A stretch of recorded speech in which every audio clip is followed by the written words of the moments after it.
So, thank you, Sabina and Kati. Thank you to our audience for joining us today. And thank you, grazie mille, to Silvia, Luzi and Luca Bellino for being our guests in Vienna this week. We have shown already 4 films, La Minaccia from 2008, 4 long films and 2 short films. The next long film, On the Art of War, 2012, Crate from 2017, and LUCE from 2024, the most recent film. And LUCE is showing tonight at 8:45 in movie 3, which is a small room. I think it's going to be full. So maybe start by saying, I know you've taken the chance to sort of see some of the films and to talk about the films again. And this was something that I mentioned in the opening ceremony. Now you look back at the 4 long films and the 2 short films. It's not your entire career by any means, but it's most of it. Does it now seem to have a kind of a shape that it maybe didn't seem to have when you were making them? Or did you always feel that you were on a kind of path through images, through cinema? I just want to thank you very much to be here, and to thank you, Catherine and Sabine, to give us this honor and this opportunity. We love this festival so much, so thank you very much. And thank you, Neil. You are with us always. You are our angel. Yes, we thought, so first of all, there were some movies that I didn't remember so well. For example, The Threat was our first documentary of 2008. So was another artistic word for us. And I rewatched it here, and then I rewatched it also On the Art of War, and then I watched the short movie, and then I spoke about Crater and Luce. And yes, I felt many things in common, and I felt our path, if you want, or also an artistic growth. In our way, and it was clear for us that also since The Threat, that was a documentary made by television, so very different from the others, there was a seed that then we will develop in our world. That this seed is the fight against the power, the role of the power, and the role of the imagine, the use of some tools. And so for me, it was like an immersion in our world, in our life, above all in our emotion, because each movie we did, it was a life experience, very, very long, and sometimes very hard, and sometimes funny, sometimes not. But this was the occasion to also to understand the reaction of the audience to movies of 20 years ago, and this was strange. And were you surprised by the reactions of the audience? And you were happy with the reactions, I hope? Yeah. We are. I'm very happy. We are very happy. But we notice a strong reaction with, for example, On the Art of War. Quite political kind of reaction about the movie of Venezuela, of The Threat, and unusual, very empathic reaction to Princess, the short movie, and to Crater, for example, and a strange reaction with some where we have to go with Luce. So, but this was incredible, our intention. So I have to say, yes.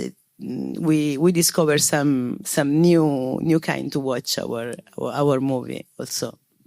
And it's been a very good tribute to be able to do, because it's compact and people can see, almost everything in a short time, because it's 4 long films in 16 years, which is it's not a huge number of films. Is that because the nature of the way you make films requires the time, or would you have liked to have done many more films quickly and have this huge filmography? Is that always going to always be the case, that the painstaking nature of your work and getting the intimacy and the trust of the people requires time? Yeah, it's something that for us was born with documentaries. Documentary need time, need years. But also with the feature film, we continue to use the same method. So I hope that for the next one, we don't have to wait 6 or 7 years, but we love the pre-production time. So maybe it's the moment that we prefer. We prefer write, rewrite, continue writing during the casting, the choosing of locations, etc. And it takes time. But we love it, so we are happy. We are less happy during the shooting, maybe. We come back to be happy during the editing, and so I don't know. But when we make films, we are totally inside the story. We are with people, and we don't think to do something for the present. Instead, maybe has no sense, have no meaning to watch it now after 20 years. We try to do something that can be watched without a time. So our intention is to live the present, to build something without time. And we need time to do that. Time is a key word. Time and passions. And you mentioned the editing and the process there, and obviously the two of you make the films together. It's directed by, written by, edited by. Is everything done like equal 50-50? What is the nature of your collaboration, and does it change with each film, or do you have keep the same approach? It was, of course, we grow up, during the making of films, but it was clear since the beginning that it was 50-50 in the meaning that the writing, it's since 20 years more or less now that we work together, and now we write and together, and we don't know who write what. Usually we really don't know, at least at the end, who write what. Nobody knows. And also we arrived in a point of shooting that we make like a dance together when we shoot, and we don't use a director of photography, but also when we use a director of photography, we are not in the monitor, because we are over there on set physically with the actors. And maybe something changed with the last one. That was a movie with a big crew, more big than the others, because the crew were with you, so it's not difficult to have a big crew, more big crew. And in that case, it was more specific, because maybe I'm more empathic, if you want. So with the actors, I work more with them. And Luca is very, very technical, and so he works more on the technical part. But then everything is mixed. So, but in the years, we balance very, very well. The moment of the editing is the key moment, because in the editing we edit, so we rewrite together, of course, the movie. So, and also in the post-production, because post-production with sound, above all with sound, since the threat, so since 2008, the sound is a key point of our artistic choice, and we wrote with sound. So in our screenplay is written already with sound inside, and very often with the sound designer. And we have all our works had the same sound designer. It's called Stefano Grosso. We start with him, and after he arrived, we have also Oscar nominations. And so, but we love to write with the sound designer. It's the key point of our job. Is that something that other filmmakers do? I don't know of any other filmmaker that would write with the sound designer kind of as part of that process. Did you just devise this on your own? Did somebody tell you this was a good way of doing it? Maybe it's a need. We need to do that because we don't use, for example, scene of transfers. So we cut inside the scripts, and to do that we need sound, not only actions. So it's natural. So we do that, and we find the right person to do that. Maybe other filmmakers, I don't know. We sound is a delicate part because you think it's a part of post production, not a pre-production, either not a script. So I don't know, but there are many filmmakers that give importance to the sounds in the script, and you can see when you watch the movie if you pay attention to the sound. Sean Baker is one of them, for example, and in Brisé sometimes he did. Stéphane Brisé, but it's a need for us because also for our direction style, as Luca said, for sure. And in the editing process, for example, Crater or LUCE, the last two long films, roughly how long do you then spend editing? I get the impression you spend longer in the editing than you do shooting, obviously, I think.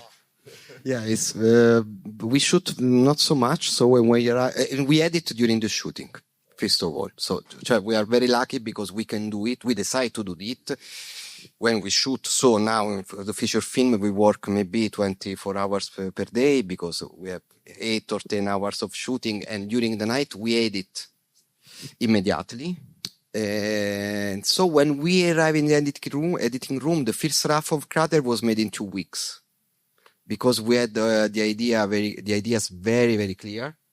And so after maybe we cut 10 minutes after 1 month of nothing. For LUCE was very different because we had, of course, the track of the voice of the father, but we rewrite after the editing because we record after the editing the final voice of the father. So it took more time. Yeah. And also for the sound design. The sound design of LUCE took 6 months. It's very difficult, and it was very difficult because our intention is to use the Dolby stereo system in all its potentials. And it's strange because for a lot of people that is not, that is used to watch film where all the voices are on the central, think that there is some problems. So it's strange, but we try to do something that, can be starting from Roma or Quaron. It's quite known by the audience, but not all the audience. The audience wait for that the voices are in the center. You have to hear everything. No, but we want to create that the same feelings of the main character in close up, and she can't hear the voices directly, but all around her. And to build this system of voices, it took 6 months. Yes, also for Crater, for example, in terms of scenes, we always have very few scenes in now all the movies. Crater has like 39, and also LUCE is like 38 or 36 scenes. So, but the post-production was important in Crater because we rebuilt all the environment because you don't see this crater. You don't see this word. So we rebuilt by sound. And in LUCE, because you have to audience more and more, of course, than Crater, because the audience has to feel like without air. And without the audience. So. and it was like quite a torture. And he has to feel the very disturbing sound of steel, of the factory, of the fatigue, and this was important for us to give an impact so strong by sound. So sound is part of the narrative structure in that meaning. I'd like to go back to the beginning of your lives. You're both born in the late 70s. Silvia, you're born in Ascoli Piceno, which is a bit to the north of Italy, a bit to the north of Rome and over the other side. And Luca, you're from Salerno, which is like about the same distance to the south of Rome. when I do talks, I try to do research on the people I'm doing, and I couldn't find much about your lives before La Minaccia. There is very little. I was even searching in Italian. I was trying to find, intervista con, and there wasn't very much there. So obviously you prefer the work to speak for itself, but maybe could you just give us a little information about what happened between the late 70s and 2008, and the classic question, how did you come together? We have a very different path, if you want, because we studied and we lived in Rome since we were like 18, so university, but I study journalism, and I start to work with the newspapers and also television, and then I worked with a very important newspaper and the first channel of public television, making the correspondent abroad. So I were, and I follow war, above all Africa, and everything was abroad. But after I started to do the long reportage and inquiry documentary for television always. And then I decided that I was the girl that changed lives each 10 years. So if you want to change your life each 10 years, please ask. And so I decided to quit, because it was not my life. It was not my job. And I need an artistic expression more. And above all, I don't love to have a boss that tell me what I have to do. Padrone. And, yes, il padrone. And so, you have an editorial line, and it's normal. But so I start to do documentaries, and we met. But you had met in the early 90s in Rome when you were both studying. So you'd known each other for quite a while before La Minaccia. No, we met many years, maybe 2 years before. 3 years. Yeah. And so the traveling then, that was because obviously La Minaccia is in Venezuela. We're in South America. That was kind of how you, in your kind of globe traveling journalism, then you discovered what was going on. You were following what was going on in it South was America. the first la coda, come si dice, the first step, no? But we were passionate about this topic in reality, both, because Luca was very interested in foreign affairs, current affairs, and in that moment Venezuela was the heart of a certain geopolitical system. So we decided to go. And Luca, what were you doing while Silvia was doing her journalism and reportage? No, I the opposite, because I start to make a short movie with my friends at 14 years old, maybe horror movies, during the summer. It's typical. And so I went to Rome to make cinema. And I started immediately to work in every field. So I'm editor, photographer, etc. I did everything, but I fall in love with documentaries. And so I start to do that. For that reason, I went in South America also in 2003 and 2004. I spent 2 years in Argentina. After a great crisis there, I make documentaries. I went in Chile. I make some installations for museum. So I came back Rome and I met Silvia. And there's a film called Mate e Moneta. It is one. But this seems to be a shadowy film. It's not on IMDb. No. Have you removed this film? No, it was a time without IMDb. Maybe it was. I made it in 2003. So it was very lucky documentary, but I was very, very young. I was 23, 24. But was already a mix of fiction and documentary. So, but was a life experience more. And I think that I need this time, these years to put in focus what I want to do. Because a lot of my colleagues of this time start to do classical short movie, just to arrive to make the first feature. for me was more important to experiment something, I hope new, but a new way to be happy doing cinema. I was not happy to do the classical road. And I can do it this time. I was very lucky. What I did was very appreciated, but I was sure that I can be happy in that way. So I have to experiment new ways. And I wait. And I was happy to wait. And tomorrow you selected a film that we're going to show in the morning, The Working Class Goes to Heaven by Elio Petri, a classic of cinema from 1971. Now, Italy has a great tradition of horror movies, a great tradition of many types of cinema, but there's always been a very strong political cinema in Italy. Petri and, there's sort of Fellini, Antonioni and those guys, and then we have Rossellini and we have Petri and Rossi and people like this. Yeah, Jeremy. Was that important to you too? Were you kind of aware of this? I mean, obviously you were aware of it, but was that in some way influential in your making? And you chose the Elio Petri film, which that seems to suggest that Italian tradition. But were you also looking at other cinema of political, Japanese or Brazilian?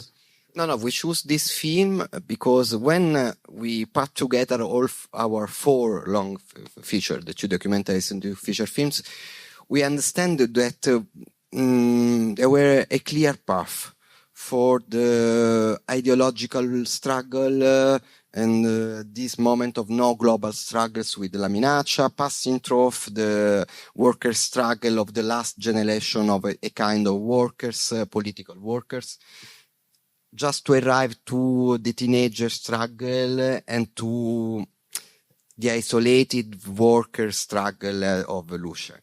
And we understand that maybe this story is born in the 70s, and maybe the main character of the film of Elio Petri can be one character on the Art of War. And so we thought that was a perfect arch of an history of struggles. And just to say that from the community struggles, we arrived to a individual struggle of the girl of LUCE against a power or a father that she can't see, and maybe it's false. So the arch is complete with this film. And anyway, the style of Elio Petri maybe is very modern. I don't know, maybe Fellini, Antonioni, the other Italian directors are the key directors in the history of cinema, but maybe the cinema of Elio Petri, it's already open to the future. And sorry, go on. No. Gian Maria Volonté, the star of the film, was a leftist, very committed person. He would turn down roles. Hollywood would offer him roles and he would go off and do his own thing. We don't really see that much happening. Volonté was a unique figure. But in terms of engaged directors and engaged people, let's say in Italy, Paolo Sorrentino is a nice filmmaker, and we have several very good filmmakers from Italy, but it's not the ones who are the kind of politically strong ones who we hear about quite so much. I mean, there is Bellocchio, who is still making films, but he's like in his 80s now. From your perspective, do you feel like kind of isolated in some way, or do you in your communities, are there people making the kind of committed cinema which used to be more common? Isolated, no, because I think there is a new wave to now, since 10 years, 15 years, to make movies. And in Italy, there are many directors. The red line that unifies all us is the starting point from the documentary. This is true. And about the commitment, about the political engagement, I don't know. I think more, for example, that Matteo Garrone can be described as a director making some very political movies without be declaration without talking about a working class, for example. No? There are others. One, Alicia Rohrwacher, she spoke of the disparition of the countryside workers, for example, and the happiness of the countries and people going to the city. This is a political issue, in my opinion. So the political, it's the life, in my opinion, not only the description of a factory or the description of a factory crater is for me a political movie, because it asks. But it speaks about a teenager, just a teenager, and the struggle of a teenager. It's a simple struggle, but it's in a symbolic way the struggle against the power, and the power is the father. So I think the political okay, we have after Bellocchio that makes very political and important movie, but Bellocchio is a maestro. So to speak about Bellocchio, it's difficult for me because I would like stand up and do that. So, it's better that I don't speak. I really love it, but so. But I think there are some, maybe we are isolated, but not me and Silvia. All directors are isolated. I think that the first feeling of a director is to be isolated. You need to be, and you suffer to be. Anyway, of the older generation, the only one that maybe help the younger is Nanni Moretti with his theater, and he tried to produce he produced last year a film that was in Venice. If we lost our film next week in his theater, he's the only one that put his face against the new law of the government. Is the only one. Yeah, the political choice. It's a political man, really. Also artistically, this is true, totally. But he's like a superstar figure. I mean, he's like also Sorrentino is a superstar, maybe more than Nanni Moretti in this moment. But he chose another road. He chose to have his own production, own distribution. So he made all alone without asking nothing to the others. Instead, Nanni Moretti is the only one that continue to think that it's possible to have a community. But we know that it's very difficult. Our generation, okay, we were born with Alicia Rohrwacher, Pietro Marcello, Roberto Minervini, Alberto Fasulo, and other very good Italian directors, but we are not a community. And Minervini is normally making his films in US or something like. But we was born in the same moment with the same kind of film. After to destroy, so it was possible to create a community, but it's not the time to do. But it's a bit like in The Art of War, where that they come from that society and culture of education and consciousness of literature and films and things like this. And like your generation has the Petris just behind you, but the next generation, they have you. So it's more simple for them, no? Yeah, you know. You're very inspiring, I think, to the next ones. Since you mentioned Crater, and we do have a couple of clips to show, maybe it's a good time to show Crater. And the scene we're going to see is the very beginning of the film. I think I'm right. So if we can watch the clip, it's going to be not the perfect image, but you'll get the idea. If we could have the clip, please. And yep.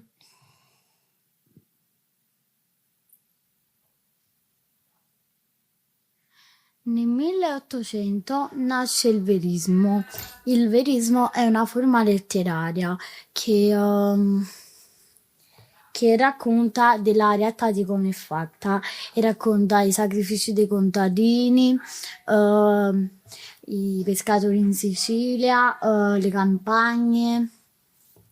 Poi ha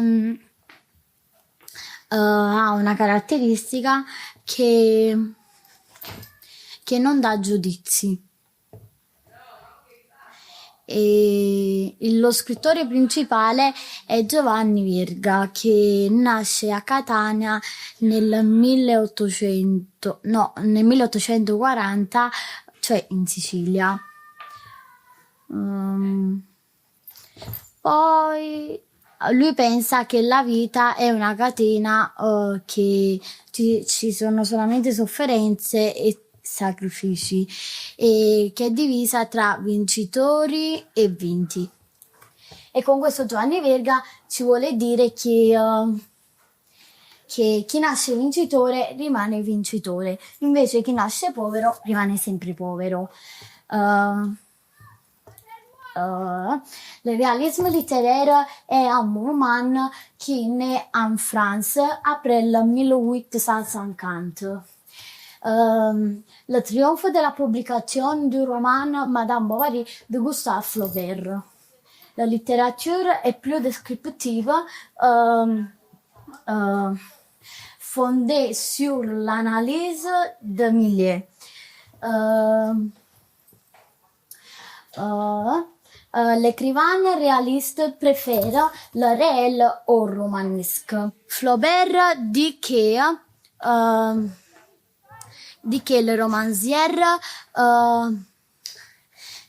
le romancière est vrai seulement s'il observe l'âme humaine des personnages, sans faire intervenir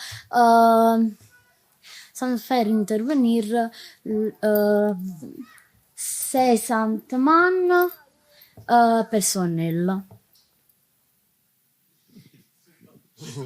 So that is that's bravo. That is the very opening of the film, and number one, you love close-ups. We see this. Yeah. We see this also in Luce, where the camera is up here. What is it about the intense, massive close-up that appeals to you? We use close-up in different ways in Crater and Luce. In Crater, the idea was to stay with the characters. We have two characters, the father and the daughter. She's the daughter, Sharon. We want to stay with them, close to them, very close to them, in the moment that they take decisions. So to wait the moment where maybe all the directors cut, we continue to stay with them, to bring the audience inside their hand, and to understand why they take this decision, not to justify, because it's impossible to justify action, but to understand actions. And in that way, we hope that the audience can live inside the movie. We'd like to create an experience, not only a vision. Don't be passive, but participate, complete the work. Instead, in Luce, we want to be confused, like the main character, and don't understand what is true and what is not through the close-up. In Crater, instead, you don't understand because the style, it seems as a documentary. So we continue to do the same, using a different way of close-up, a different way of focus, but with the same signature. And as you say, there is the audience has to work a bit because it's not obvious what is going on. I mean, at the beginning of Luce, it's like, what is this? Where are we? What? You know, and maybe you need to watch the film twice to really get it, because it can be quite. You know, you do have to work, and you know, the films are about work, so the audience works as well. But that's a kind of a difficult balance, because you have to give them something without giving them without feeding them too much information. How do you, is that an instinct, or do you show it to people and they say, sorry, I have no idea what's going on? But this is the confusion that I was spoken. You know, we look for that confusion, because with information, you follow the storyline. Without information, you are obliged, as audience, as spectator, you are obliged to think. And so we trust in the audience. It's if you think today how the platforms prepare, write, and shoot all their products, it's the opposite. They think that the audience has not to think absolutely, because if they think, they change or stop. So it was not our intention to go against this kind of dramaturgy, but we trust in audience, so we want to create confusion to oblige them to think. And maybe, you need to watch it twice, and we find a lot of times the same people do it. You are totally right. With Luce, absolutely. But it's not so important, because what is important is that maybe the thing stay inside you after the vision. This is important, not during, and not only to let them be confused, because we have fun if you are confused. It's not a joke. It's just a physical emotion. So the lack of air, the fatigue, also the fatigue of the eyes, fatigue, and the feelings of the character. Okay, and you can do that only by a direction style, and our choice is to use the extreme close-up and long take, for example, and other tricks, no, to permit your participation, also physical, and maybe also destroying your way to enjoy a movie. Sometimes we had people saying that, what you want? Why do you do that? I felt all the time in that time. I don't want to have this feeling when I watch a movie, and this is totally understandable. This is totally right.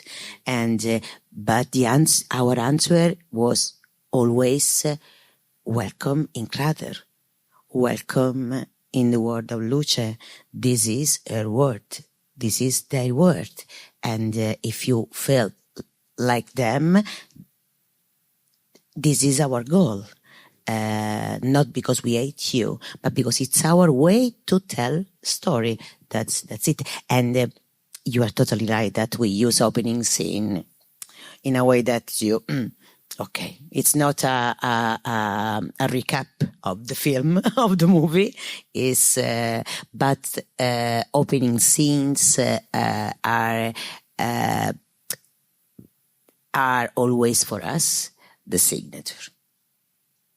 So our signature is always in the opening, in the opening scene we did. In Luce is you heard the boom boom. I don't know, the room or no, the very sound of something that enter in a wall or in something, boom boom. In Crater you listen a teenager, you don't know if she's dancing or not at the beginning, and she's speaking about the realism or the verism, and that. So on the Art of War, you see the Milano domes with 4 figures. It's an architecture, but using this as a symbolic people that say hi and watch the city down them. So each opening scene don't give any information, but gives some feelings that you can have if you have at the end, or not, or it's not important. But it's always our signature, if you want. Because obviously the 4 of them are the 4 men who then go on the crane. Yeah. But maybe the answer to the question of close-up and about the confusion is the same. Also the close-up needs to be completed as a frame by the imagination of the audience. Because if you don't see, but you want to see, you have to imagine it. So the answer is the same. It can be the same. And also the background is sometimes out of focus. Yeah, out of focus. Yes. Also the real time with long takes. Real time, it's important. Real time, it's a fundamental, it's a key point of our life. You need time to watch and to understand. For example, in Luce, there is real time with the phone call. It's a real time. It takes time. It needs time. And of course you can cut, but also De Sica teach us, no? Also something that it seems useless. It's important. And in the long takes with the real time, many things could be useless, but are important to have the color, and the flavor of the mood of the scene. It fits together, and then at the end you see what it is, because while the puzzle is being made. You also would like to show a clip from on the Art of War. Which clip would you like to show? 3. Oh, number 3. No, the one of the close-up of the end. So yeah. So this is from the Art of War, from 2012, a documentary about the resistance of the workers in the factory in Milano.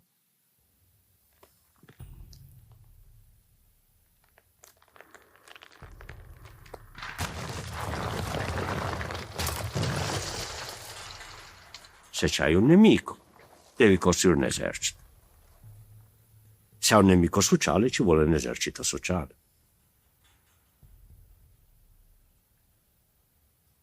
Mentre la fabbrica è quel territorio particolare dove comanda il padrone, nella fabbrica c'è anche quel territorio particolare in cui gli schiavi vivono da schiavi. E né uno e né l'altro possono evitare questa condizione.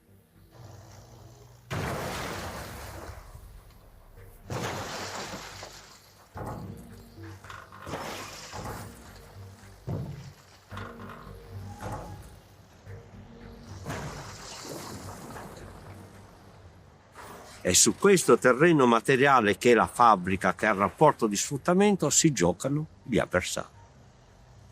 Finché non nasce la necessità di assemblare le teste, di mettersi insieme. E il germe della rivolta non viene da solo, però ha una base oggettiva.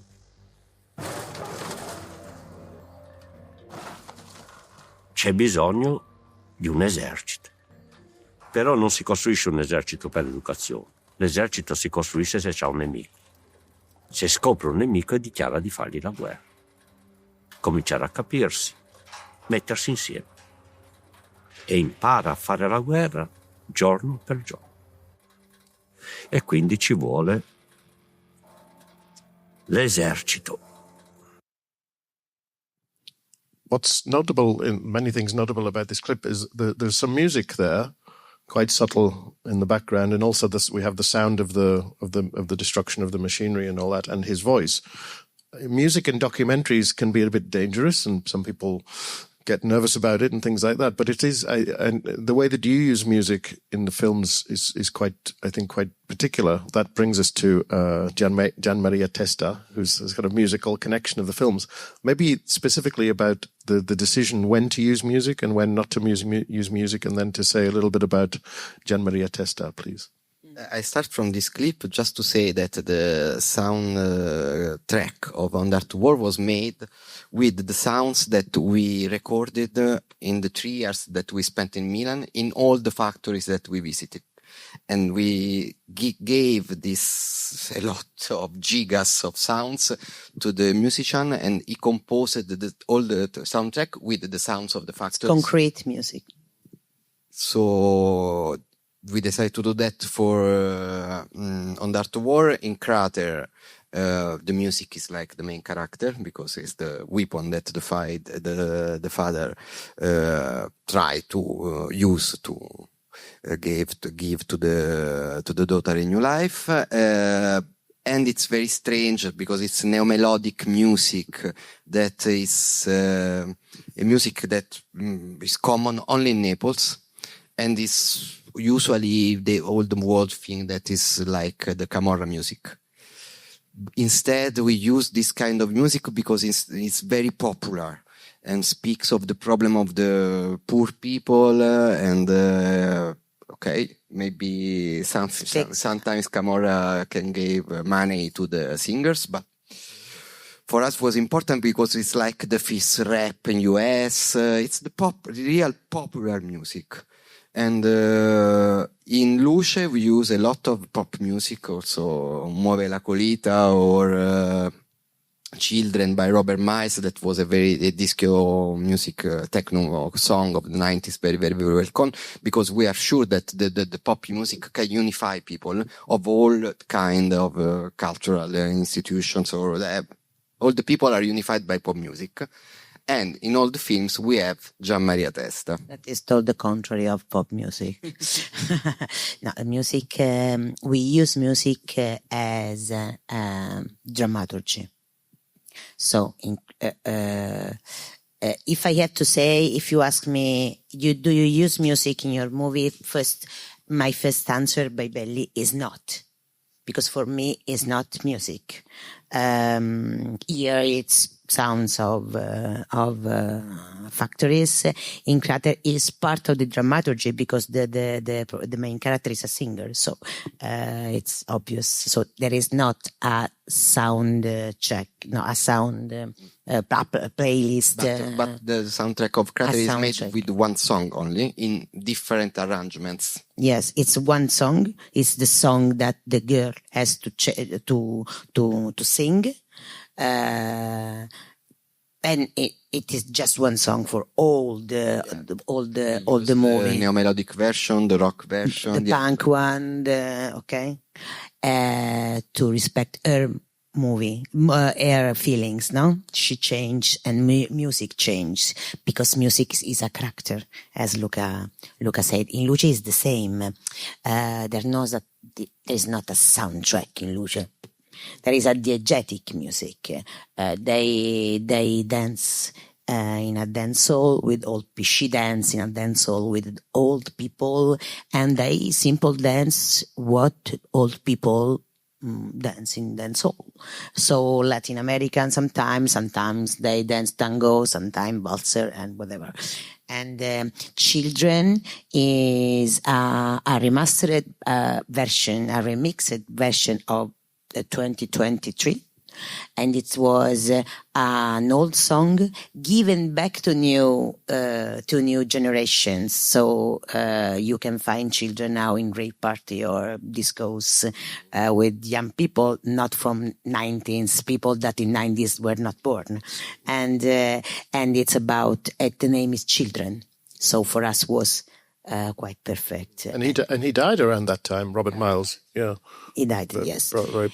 Robert Miles. Mix of Deborah De Luca, that is an Italian DJ from Naples. And on the opposite, we all in our movies, all our movies are inside, at the end or inside, and the end and inside the music and the words of Gian Maria Testa. That was an Italian singer.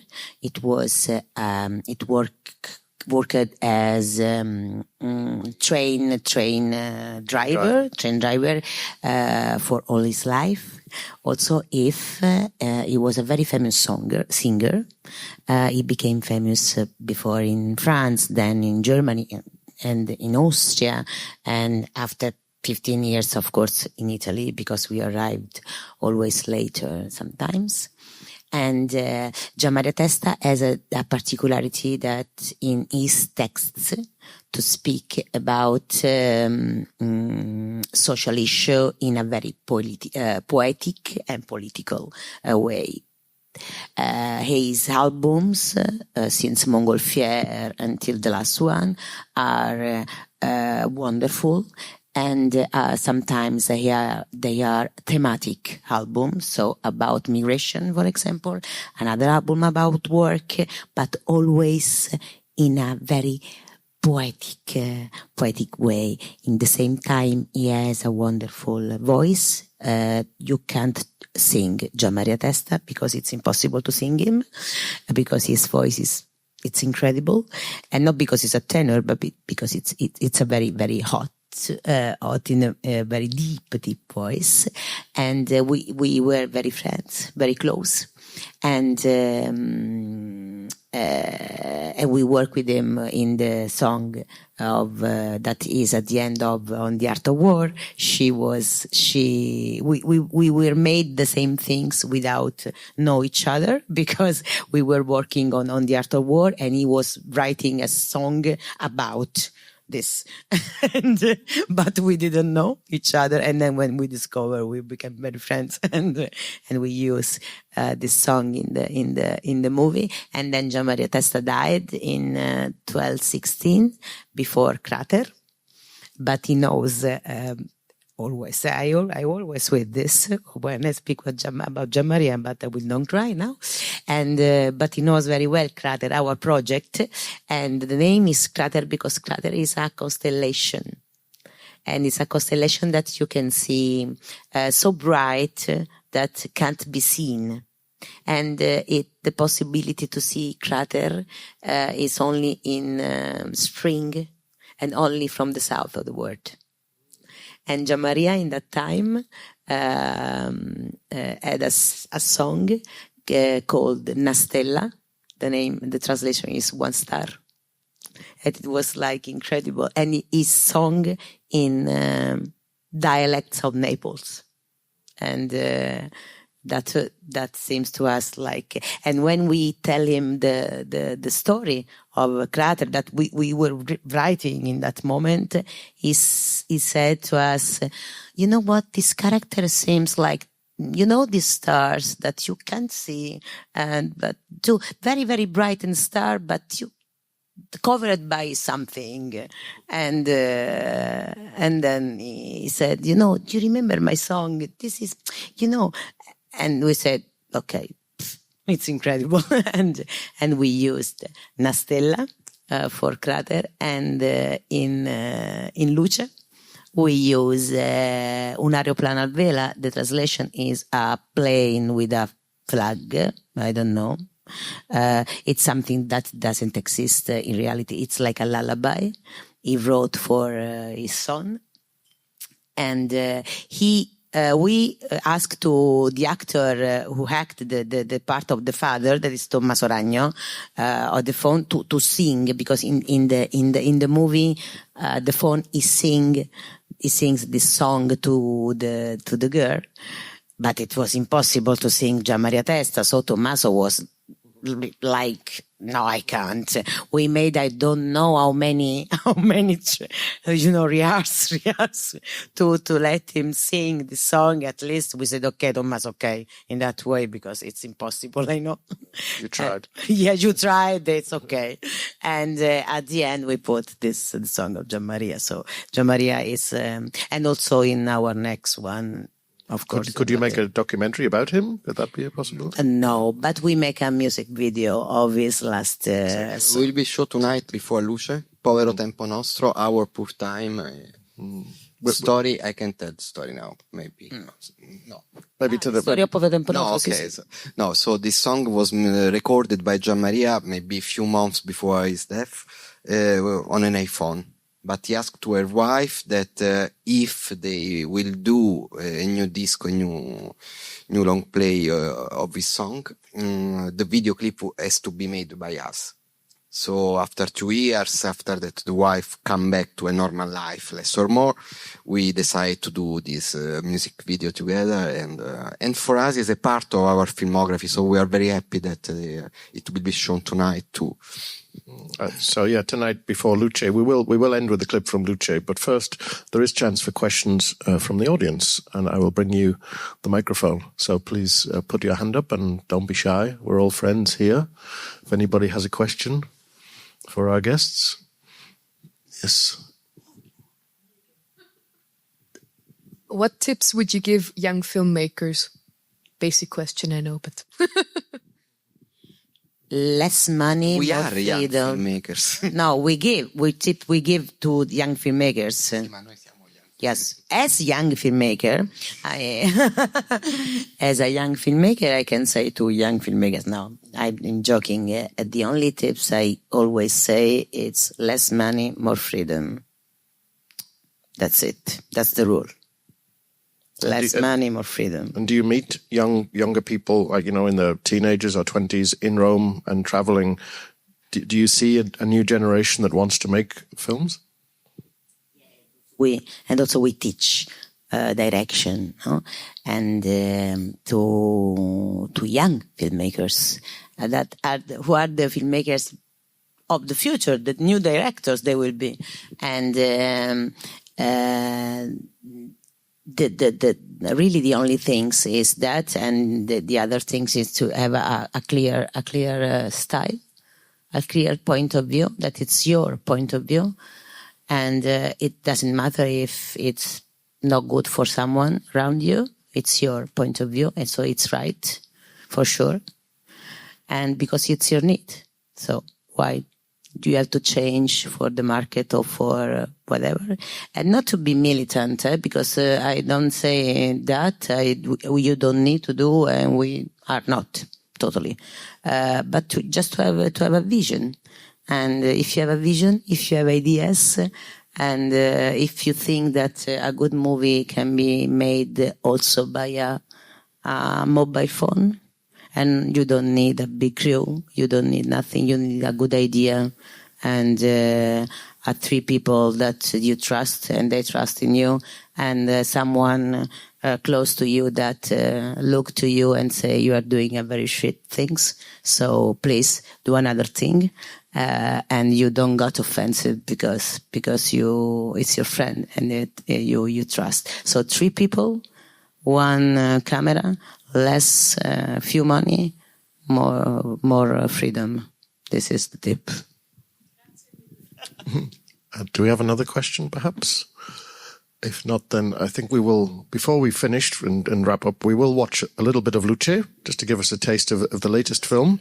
And then I think I have one last question. So if we can see the Luce clip as our last clip of the program, and thanks to the technical team for their assistance.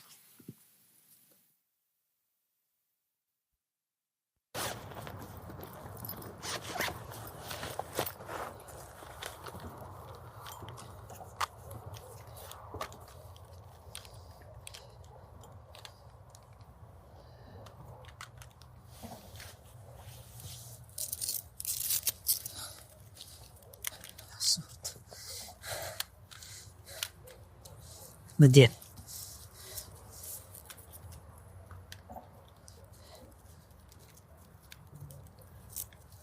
A posto. Aspetta. Sto come smetta.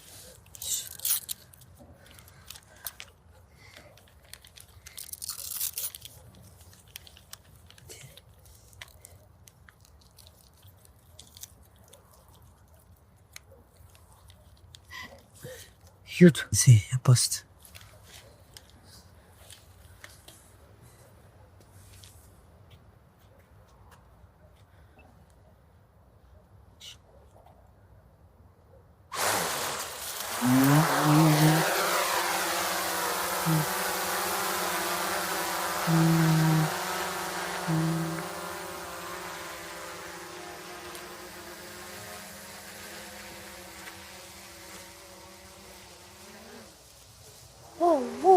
Che cazzo?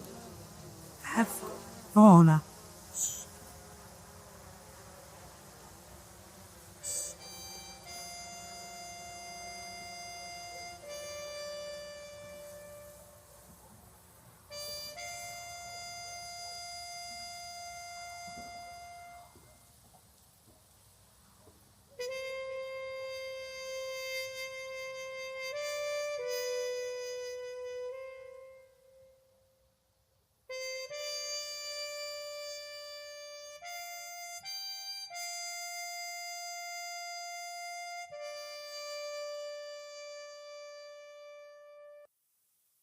That is actually how the film, the titles of the film appears, which is actually quite a way into the film. It's a few minutes before we get the title. So yeah, the kind of last question, I started by saying, can you see a pattern? And there sort of is a pattern, because La Minaccia is kind of a classical documentary in some ways. On the Art of War is a documentary which then has a little bit of a poetic and characters appear. Then the next film, Crata, it's real people sort of playing versions of themselves. And then in Luce, we have an actress, Mariana Fontana, professional actress. So you seem to be moving towards, more fictional features with actors. Is that where the next project will take you? And do you know what the next project will be? The question about the next project is always terrible, but I think we choose the way to do films regarding the story we want to tell. So it's not strategic. So for the next one, maybe we come back to don't have actors. But really we don't know what we need. We need to tell a story. We understand what we need to tell this kind of story. In Luce, we need an actress for technical reason. but the actress accept to follow our method. So before she became a worker, and after she discovered the screenplay. So I think that we are in a moment where we don't make a difference between professional and non-professional actors. What we are thinking about a lot is about the number of persons in the crew. Maybe we want to come back to a little crew, because the experience of LUCE, in some scenes we had all around us more than 100 people, and it's maybe too much to be free during the shooting, to put something more. This is maybe what we want to do in the next one. Do you feel sort of pressure from, I don't know, producers or something, and they want you to make Not only about that, but also about all the departments need something. And if all departments are made by 5, 6, 7 persons, you have to respect their job. And maybe respecting their job, you lose time for your job. Or we act in this way. We can't be dictator on the set. No? You know, some directors stay in front of the monitor all the time and don't know the name of the people of the crew. But we are not this made in this way. So for us, it's better to have less people and to have great connection with them, but have also the time to recreate the film during the shooting. Perhaps the last word from you, Silvia. What is the future holding for you and for us? No, LUCE was as you see, a black movie. Luce means light in Italian, but light in this movie, there is very few light. We call luce, so light, because for us light in that movie is the gesture of resistance and riot, little that we can do in our life, and that the actress made in this movie was a very technical movie in the meaning that it was difficult to realize for long takes and for because the night, it's not only a song, but it's because of the night of the everything was black. And for this reason, we need a crew, a more technical crew. I don't know about the future, but Lucas, we have a new project, of course, and a couple of new. Luca says right, I think the same thing. The only need, we don't feel the pressure of market or producer, because we have the very lucky to be two. So 2 people are stronger, and above all because we are at the point of our career that we can say, no, I don't want to do that. Simply, I don't do that, and that's it. And we can fight now for what we want to do, and what we want to do for sure. What we will do is to come back to something that we can control in a technical way more. Also, in a big movie, maybe bigger than that in terms of money, but not bigger than that in terms of people. This is the famous 3 people around you. That's the secret. Well, to finish, I would say greetings to everybody who's been watching on the live stream. Hello to you. Hope it's been informative and illuminating. I know it's been very great to hear the inside, some of the tricks and the secrets and the techniques and the inspiration that you've given us. We thank also to the Art University of Linz, who've been very supportive of this event. And it's been our great joy to have you in Linz, and we hope you come back with every future film that you make. Yeah, we hope. And we this is not the last time I will be able to say, please join me in thanking our guests, Luca Bellino, Silvia Luzi. Grazie mille. Grazie mille. Thank you very much. Grazie mille. Thank you. Grazie. Dankeschön.